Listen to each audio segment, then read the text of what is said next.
நான் பிரெக்னன்ட்டா இருந்த டைம்ல சென்னையில ஒரு ரெஸ்டாரண்ட் போயிருந்தோம். அங்க ஃபர்ஸ்ட் டைம் இளநீர் பாயாசம் வாங்கி சாப்பிட்டேன். எனக்கு அதோட டேஸ்ட் ரொம்ப ரொம்ப புடிச்சிருந்தது. அப்ப அது எப்படி செஞ்சிருந்தாங்கன்ற ஐடியா எனக்கு சுத்தமா இல்ல.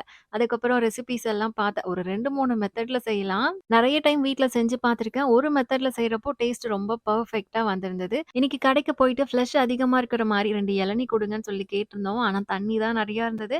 தண்ணி மட்டும் வேற ஒரு பாத்திரத்துல மாத்தி வச்சுட்டேன். ஆல்ரெடி வீட்ல கொஞ்சமா வெளஞ்ச இளநியோட ஃப்ளஷ் இருக்கு. அதனால நான் இன்னைக்கு அதை யூஸ் பண்ணிக்க போறேன். ஒரு 1/2 கப் அளவுக்கு மிக்ஸி ஜார்ல சேர்த்திருக்கேன். கூட அந்த இளநீ தண்ணி ஊத்தி நல்லா அரைச்சு எடுத்துக்கலாம். அடுத்து ஒரு 2 சில் அளவுக்கு தேங்காவ நல்லா அரைச்சு கெட்டியா பால் எடுத்துக்கணும். கடைசியா இளநீல இருக்கிற ஃப்ளஷ்ஷ கொஞ்சம் குட்டி குட்டியா கட் பண்ணி சேர்த்துக்கணும். ஸ்வீட்னஸ்க்கு கொஞ்சமா கண்டென்ஸ்டு மில்க், லாஸ்ட்டா 1 பிஞ்ச் அளவுக்கு ஏலக்காய் பொடி. இதெல்லாம் சேர்த்து ஜஸ்ட் மிக்ஸ் பண்ணிட்டா அவ்வளதான். டேஸ்டியான இளநீர் பாயாசம் ரெடி. நல்லா ஒரு ஃபுல் மீல் சாப்பிட்டுட்டு லாஸ்ட்டா கொஞ்சம் இந்த இளநீர் பாயாசம் குடிச்சோம்னா, திருப்தியா சாப்பிட்ட மாரியான ஒரு ஃபீல் கிடைக்கும். கண்டிப்பா இந்த ரெசிபி நீங்களும் ட்ரை பண்ணி பாருங்க.